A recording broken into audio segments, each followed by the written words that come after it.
Job chapter 40.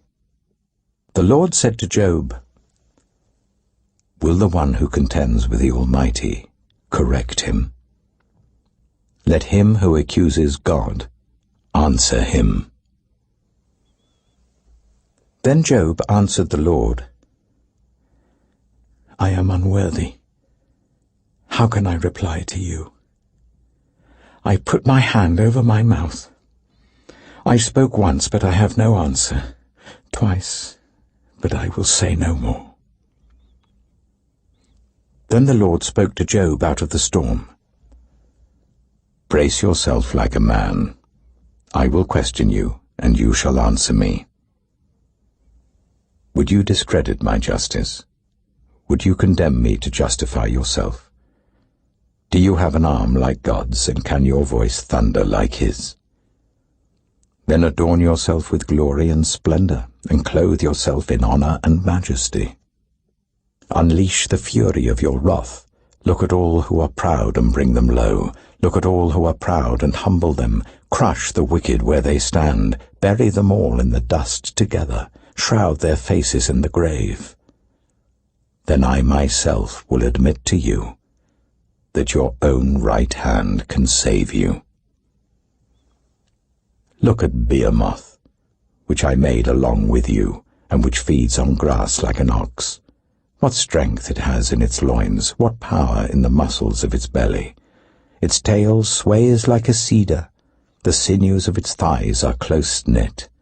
Its bones are tubes of bronze, its limbs like rods of iron.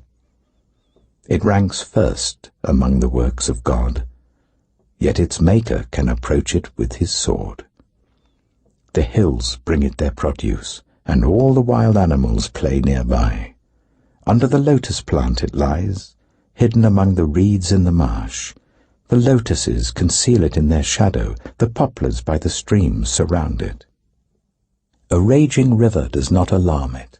It is secure, though the Jordan should surge against its mouth. Can anyone capture it by the eyes, or trap it and pierce its nose? Job chapter 41. Can you pull in Leviathan with a fishhook, or tie down its tongue with a rope? Can you put a cord through its nose, or pierce its jaw with a hook?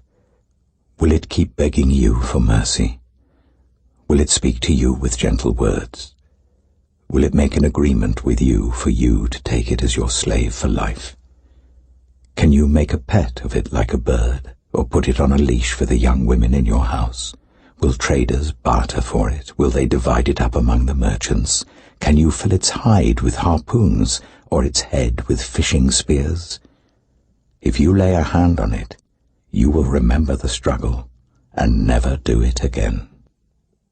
Any hope of subduing it is false. The mere sight of it is overpowering. No one is fierce enough to rouse it. Who then is able to stand against me? Who has a claim against me that I must pay? Everything under heaven belongs to me. I will not fail to speak of Leviathan's limbs, its strength and its graceful form. Who can strip off its outer coat? Who can penetrate its double coat of armor? Who dares open the doors of its mouth, ringed about with its fearsome teeth? Its back has rows of shields tightly sealed together. Each is so close to the next that no air can pass between. They are joined fast to one another. They cling together and cannot be parted. Its snorting throws out flashes of light. Its eyes are like the rays of dawn. Flames stream from its mouth. Sparks of fire shoot out. Smoke pours from its nostrils as from a boiling pot over burning reeds. Its breath sets coals ablaze, and flames dart from its mouth. Strength resides in its neck. Dismay goes before it. The folds of its flesh are tightly joined. They are firm and immovable. Its chest is hard as rock, hard as a lower millstone. When it rises up, the mighty are terrified. They retreat before its thrashing. The sword that reaches it has no effect, nor does the spear or the dart or the javelin. Iron it treats like straw, and bronze like rotten wood. Arrows do not make it flee, slingstones are like chaff to it. A club seems to it but a piece of straw. It laughs at the rattling of the lance. Its undersides are jagged potsherds, leaving a trail in the mud like a threshing sledge. It makes the depths churn like a boiling cauldron, and stirs up the sea like a pot of ointment. It leaves a glistening wake behind it. One would think the deep had white hair. Nothing on earth is its equal, a creature without fear. It looks down on all that are haughty. It is king over all that are proud. Job chapter 42. Then Job replied to the Lord, I know that you can do all things. No purpose of yours can be thwarted. You asked, Who is this that obscures my plans without knowledge? Surely I spoke of things I did not understand, things too wonderful for me to know. You said, Listen now, and I will speak. I will question you, and you shall answer me. My ears had heard of you, but now my eyes have seen you. Therefore I despise myself and repent in dust and ashes.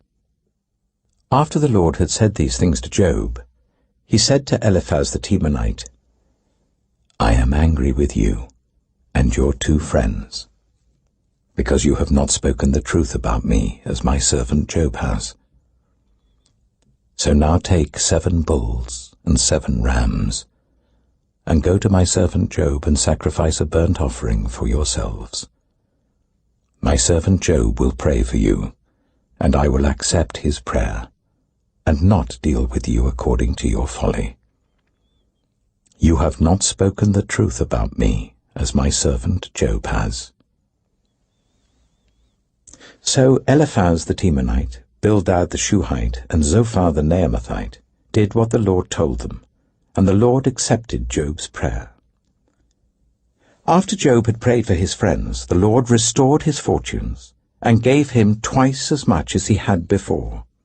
All his brothers and sisters, and everyone who had known him before, came and ate with him in his house. They comforted and consoled him over all the trouble the Lord had brought on him, and each one gave him a piece of silver and a gold ring. The Lord blessed the latter part of Job's life more than the former part.